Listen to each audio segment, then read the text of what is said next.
leta iherutse kugira byo kuja mu nama mpuzamakungu ya ONU kugira gusaba ko ukwemezwa ico bita ihonyabwoko ry'abahutu ryoba ryarabaye mu 72. Wowe ubisigura gute iryo ngendo bagize? ni ibintu ni ibintu ko navuga ni negationniste pure et simple mugabo kubera iki kuko bo sinari Arusha amatwi ansumira aho ngeze amaso n'amatwi umengo abasinyaniye ubwa mbere bagiye Arusha barumvikanye ko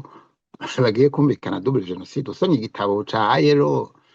avuga ati no jewe n'indorera namubwiye nti ntusubire kuza uravuga ivyo vya nonantrua kuko negotiation zica zihagarara imbere yuko ziba zatanguye. Ati kandi nabijya bavuga ngo double genocide ngo ntacifasha. Ati kubwanje on va vers l'amnistie. Yarabivuze imbere yuko bajayo. Donc bagiye bazi yuko bagiye kuzana amnistie, bagiye bazi ko bagiye kutuzanira ubutungane. Ica kabiri hari hamanitse kuboneka urwandiko rwa Nations Unies, rapport icegeranyo c'abanketeur ba Nations Unies bavuga bati harabaye ihonyabwoko ryakorewe abatutsi riko kwa leta ya Frodebu kuva hejuru gushika n'ibindi bene ivyo. Ati ariko ni bavuga ati compétence internationale automatiquement zica ziba déclencher kuko c'est un crime contre l'humanité. Humanité baya nturinda kubaza abarundi bon. Now les politiciens twavuze duti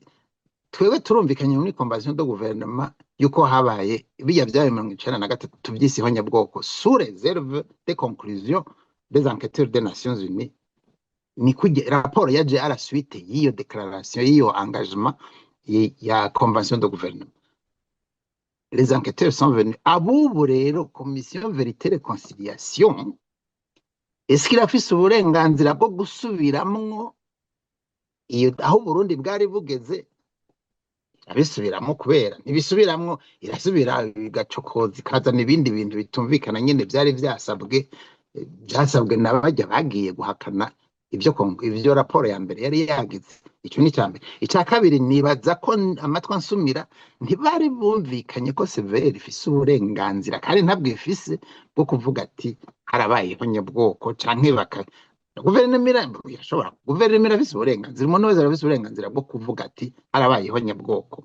Ni opinion mena ukabidefanda canke reza mugabo comme c'est un crime contre l'humanité, les enquêteurs des Nations Unies bategerezwa kuza nibo baza bakaraba ivyo muvuga ko ari vyo.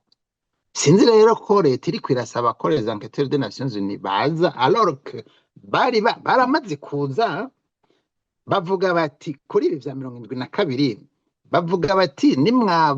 compétence internationale no kuvuga ni haza sentare zana na procureur général nimwagira enquête analyse ibi twababwiye tuti hariho des actes de génocide zakozwe 1993 muraraba no mu bindi bihe vya histoire y'u Burundi ko atazindi actes de génocide zoba zarabaye au cours des différentes périodes, notamment en 1972. C'est 1972 gusa baba bavuze ati les compétences internationales vont être étendues au-delà ya 1993 muriga n'ibindi byabaye imbere yaho. Imbere ya 1993 habaye byinshi, harabaye 1988, harabaye 1965, hashobora kuba harabaye n'ibindi sous la colonisation. Donc so guca usimbira ku 72 honyene ni extension des compétences internationales. Reka les enquêteurs baze barabe niba bari gusubiramo mugabo mu bisanzwe ijya raporo yo 1996 yari yamaze kuvuga yuko ivyo byose bizigwa bakaba ari bo baraba ko uretse les actes de génocide zakozwe mu 1993 hari izindi zoba ziriho bishobora kuba ari imbere ya 1993 canke inyuma ya 1993. Niyo conclusion zijya raporo. Ubu rero je nibaza ko bijya leta iri kwiragira fuite en avant de propagande mugabo avec comme objectif nibaza ko batarondera ubutungane. Iyo barondera ubutungane cyane kurokonesa n'iryo honyabwoko data wanje ko ryo bari ry'abatutsi 1972 bari irya raporo yo mu canke icenda na ry'abahutu gatandatu canke ry'abahutu yarabaho sa bumva ko ry'abahutu ryabaye kwiga ko hariho ihonyabwoko ry'abahutu ryabaye mu 72 bari gushobora gufatira irya raporo yari irakwiye mugabo bayihora iki bankiki byumvikana banka ko gute tuvuge byumvikana gute ko haba